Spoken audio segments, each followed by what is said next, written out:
Who made this food? Billionaire questions. The Black Maid's response changed everything. She spent her life in silence, working behind closed doors, invisible to the world that depended on her. To most, she was just the help. But one evening, during a grand dinner, a single question from a billionaire shattered that silence. Who made this dish? All eyes turned toward her, and what happened next left the entire room frozen. It wasn't just about food, it was about dignity, identity, and a truth too many try to ignore. What she revealed that night would change everything, but are we ready to hear it? It was supposed to be just another day. Maria, a young black maid, had spent hours in the kitchen, carefully preparing a dish for her employer's grand dinner. Cooking wasn't just her job, it was her pride, her way of showing love through flavors. To her it was nothing extraordinary, but inside that mansion, where expensive suits and diamond necklaces gleamed, Maria didn't belong.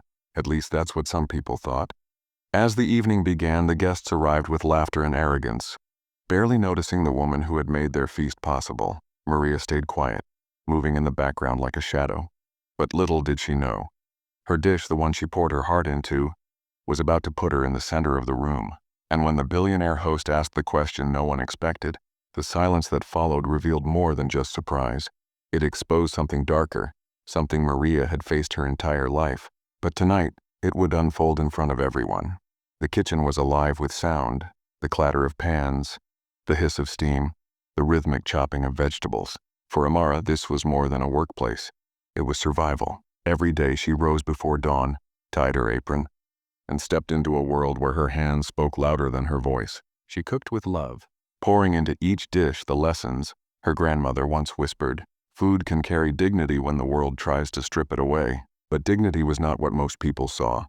To them, she was just the maid, invisible, replaceable, a shadow in the mansion's gleaming halls. And still she endured, because every paycheck meant her children could stay in school, and every sacrifice meant she could dream of a better tomorrow for them. That night, the dining room glowed under chandeliers. Guests in tailored suits and glittering dresses filled the long mahogany table. Laughter rang like silver spoons against crystal glasses. Amara stayed in the background, her head slightly bowed, her presence unnoticed. She was used to it, but something was different this time. At the center of the table sat the billionaire host, his watch glinting, his words commanding attention. He was a man used to being impressed, used to power bending toward him. When the main course was served, her dish, his fork paused mid-air. He tasted. Then he stopped. The room quieted. Eyes shifted. Something in his expression had changed. "Who cooked this?" he demanded. The question sliced through the air, sharper than the knives in the kitchen. Amara froze behind the swinging door, her heart hammered in her chest. She had made that dish, seasoned it with her own stories, her own sweat, her own spirit. But she wasn't supposed to be seen. She wasn't supposed to exist in their world beyond servitude. The head chef stepped forward, nervous, fumbling for words. But the billionaire repeated louder this time. "Who cooked this?" Every second stretched. The other staff exchanged glances. Whispers darted across the table. Amara felt the weight of 100 eyes without even being in the room. She wanted to step back, to disappear, but something inside pushed her forward. She pushed the kitchen door open. The chatter hushed instantly. The sight of her, a black maid in a plain uniform, her hands still dusted with flour, was not what they expected, not what they wanted. The billionaire's eyes narrowed. The silence was suffocating. Finally he spoke. You made this?" His voice wasn't admiration. It wasn't curiosity. It was disbelief laced with something darker. Amara nodded, her voice barely steady. "Yes, sir, I did." And then the tension cracked like a whip. Some guests chuckled under their breath, shaking their heads. One woman whispered just loud enough, "A maid? Cooking this? Impossible." Another man muttered, "They must have stolen the recipe." Amara's face burned. The room seemed to shrink around her. She wanted to vanish, but the billionaire's gaze pinned her in place. He leaned back in his chair, studying her like an object rather than a person. "Tell me," he said slowly, "where did you learn to cook like this? Certainly not here." The words weren't praise, they were accusation, as if skill, creativity, and excellence could not belong to her, as if talent had no place in the hands of a woman like Amara. She opened her mouth to answer, but her voice faltered. Every insult she had swallowed over the years rose in her throat, every door that had been slammed, every sneer, every assumption. And yet here she was, facing a room full of power, privilege, and prejudice, alone. Her hands trembled. Should she tell the truth? That her grandmother, a woman who had once been denied education, had taught her secrets of flavor passed down through generations? Or should she stay silent, protecting herself from the scorn already curling in the air. The billionaire leaned forward, his words cutting the silence. "Speak or admit it wasn't you." The room waited. Amara felt her heart pounding against her ribs. She could hear the faint ticking of the grandfather clock in the hall, every second daring her to respond. And in that moment she realized, this wasn't about food.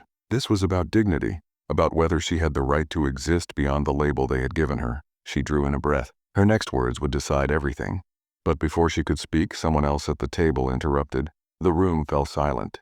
Forks hovered in midair, conversations froze, and every pair of eyes shifted toward the billionaire at the head of the table. His voice cut through the tension like a blade. "Who cooked this dish?" he demanded. No one spoke. The head chef glanced nervously at the staff, his lips trembling, but he said nothing. The silence deepened, thick with judgment, as if the walls themselves were holding their breath. Then slowly a figure stepped forward. It was her, the maid. A woman whose hands were more familiar with scrubbing floors than plating fine cuisine. She stood small, humble, her uniform slightly faded, her eyes betraying a flicker of fear.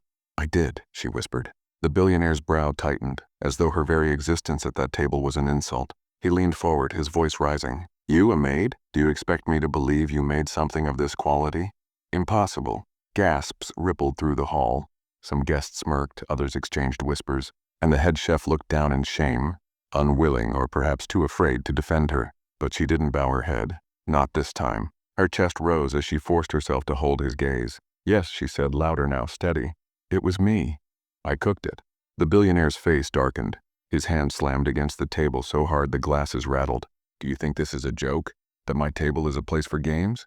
A maid dares to claim she can cook better than my trained staff?" The room trembled with the weight of his anger. The guests chuckled cruelly, their laughter sharp and cutting. One voice muttered, "Know your place?" Another whispered, "She'll regret this." Her hands clenched at her sides. She had spent her life swallowing insults, working twice as hard for half the respect, silenced by the shadow of her skin. But tonight the truth was undeniable. The food he had praised with such passion, the dish he declared was unlike anything he had tasted before, it was hers. And yet here she was, her talent reduced to nothing by a single glance, a single prejudice. The billionaire leaned back, eyes narrowing into cold suspicion. "If you're lying, you'll regret it. If you're telling the truth, prove it. Cook again." Right now, the challenge hung in the air like a guillotine. The entire hall waited, eager not for her victory but for her humiliation. Her heart pounded in her chest. She thought of the long nights spent experimenting with flavors while others slept. She thought of her grandmother's recipes, her mother's laughter in the kitchen, the heritage carried in every spice and every stir of the pot. She thought of all the times she had been told she was nothing, and now the world was watching. She stepped forward, her voice clear, almost defiant. "Then I'll prove it." The room erupted with whispers, gasps, and mocking laughter. Some leaned forward eagerly, waiting to see her fail.